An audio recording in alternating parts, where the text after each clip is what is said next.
Harriet Tubman, the icon, the legend, the spirit that lives on to this day through her story. Beautiful, beautiful person. I believe she was a Kapha because she was so fucking caring. Like, she was able to put her life on the line, not only once or twice or 3 times, but she put her life on the line 19 times, making that trip from Maryland to Philadelphia, Pennsylvania.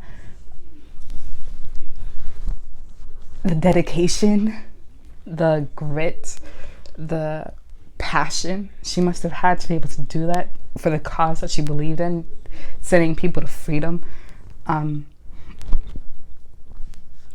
Her story is one that I believe is so vital for those of us with all those negative thoughts in our heads saying that we can't do something because we don't have the right education. She was illiterate.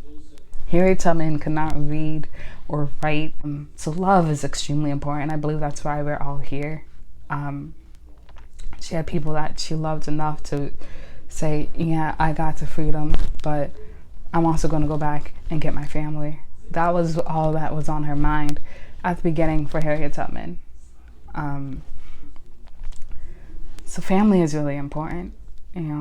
Those nutrients of love and care is extremely important, because you can take a slave and still make them into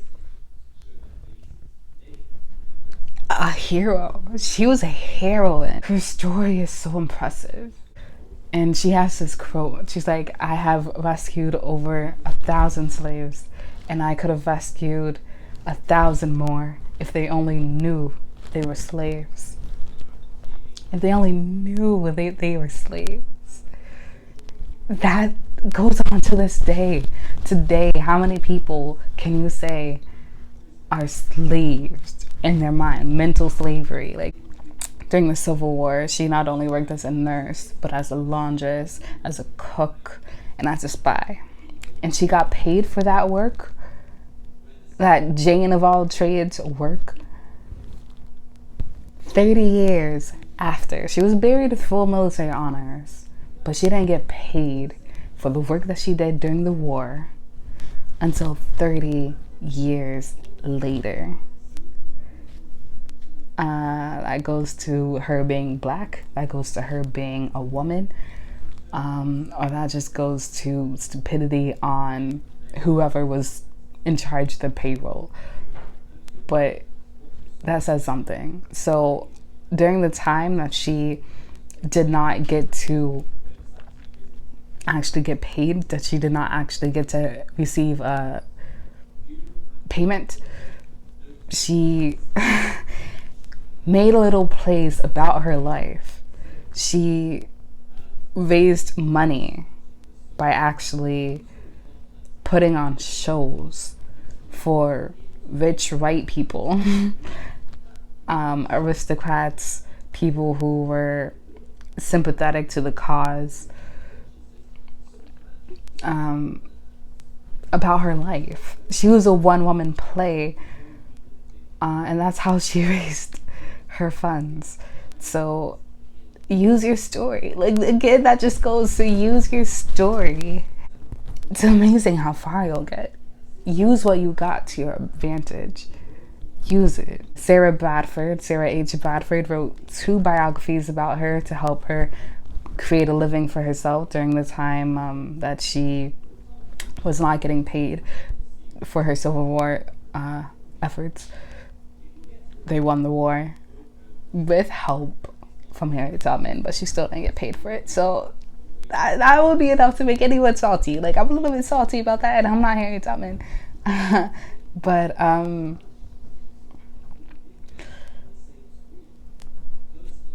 Sarah H. Bradford, a brilliant white author.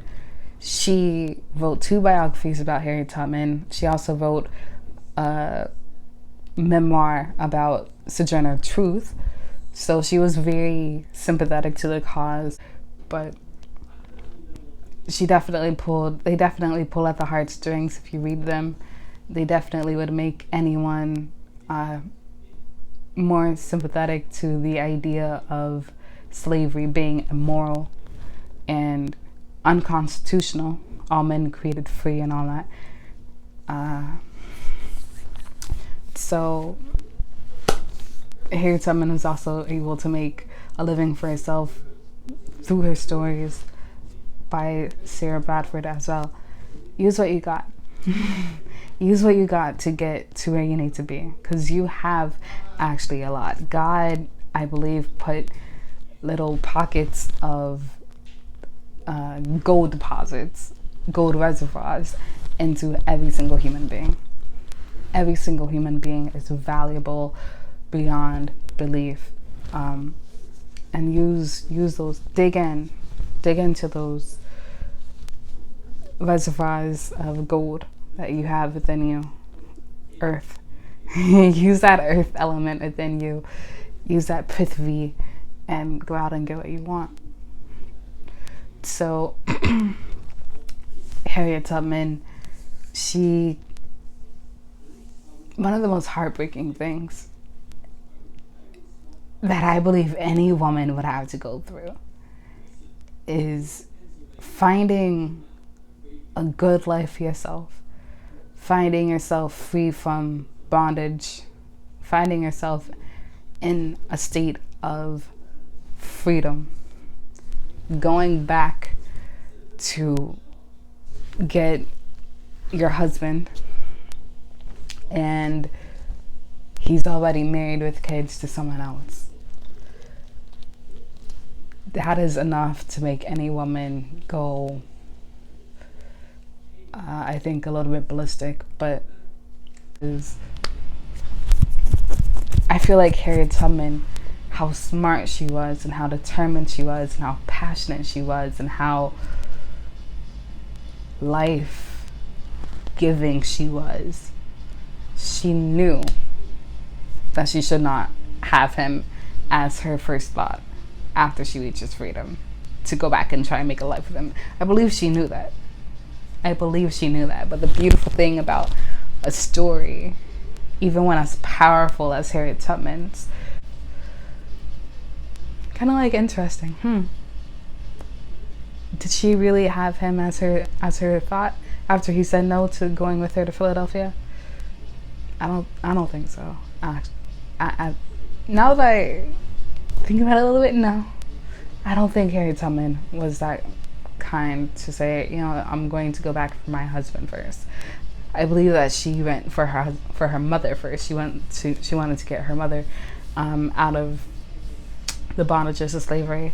She wanted to get her sisters and her cousins out of the bondages of slavery.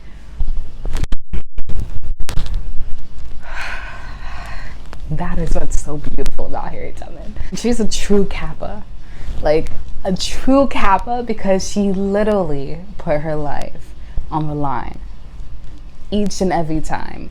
All those 19 times she went back to Maryland from Philadelphia, she put her life on the line for other people, to allow them to reach slavery. And we all know what it's like dealing with other people, whether a lot of them are slaves mentally now, because people tend to always dwell on the negatives of everything. That's how the brain is set up. They dwell on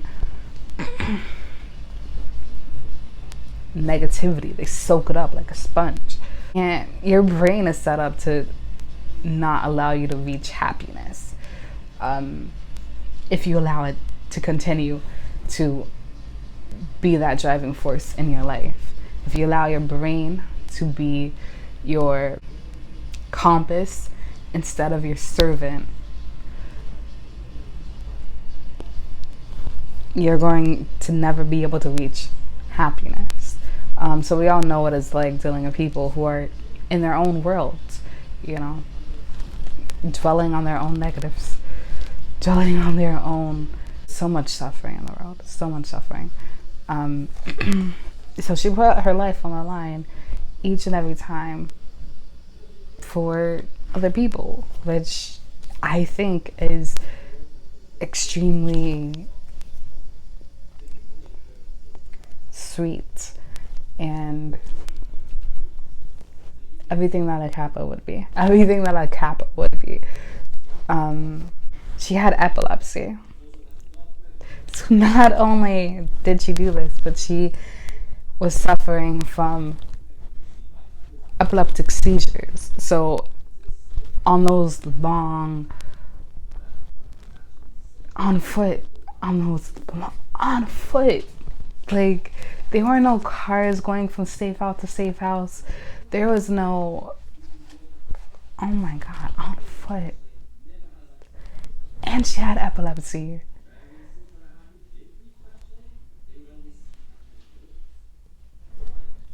Damn, Harriet Tubman. Damn. Like, that's so beautiful. When she was a kid, all that extreme abuse that she had to go through, the mental abuse of not being treated as human, but being treated as with disregard.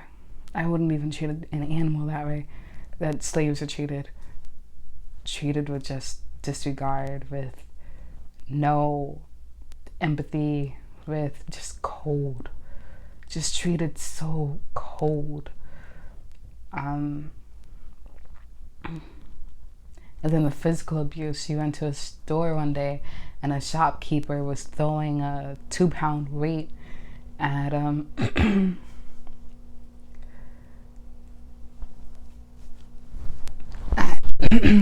of the slaves, at another slave, and it caught her, hit her in the head, and that's how she became epileptic.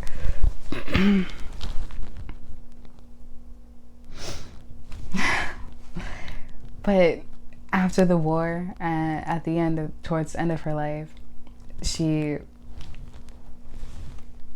implements her own little Medicare for All clinic, free for anyone who wanted to come in and get treated, using herbs, using nature's and God's remedies, just using pure earth. That's what she treated her customers with, her patients with, for anyone who wanted to come in free of charge. She dies at 91 years of age in Fort Hill Cemetery in Auburn, New York, where she passed and she settled with her husband, who was like 20 years older than her, and her adopted daughter, Genevieve. A story that never quits, that will never die. Even though she did. The person herself perished, but the story lives on. And that's what's so beautiful about digging into history and historical characters, is that you can see where they went right, you can see where they went wrong, you can see the morals in their stories, you can see the lessons in their stories, you can see what made them historical. And you can implement those same qualities in your life. For those of us who are searching for something,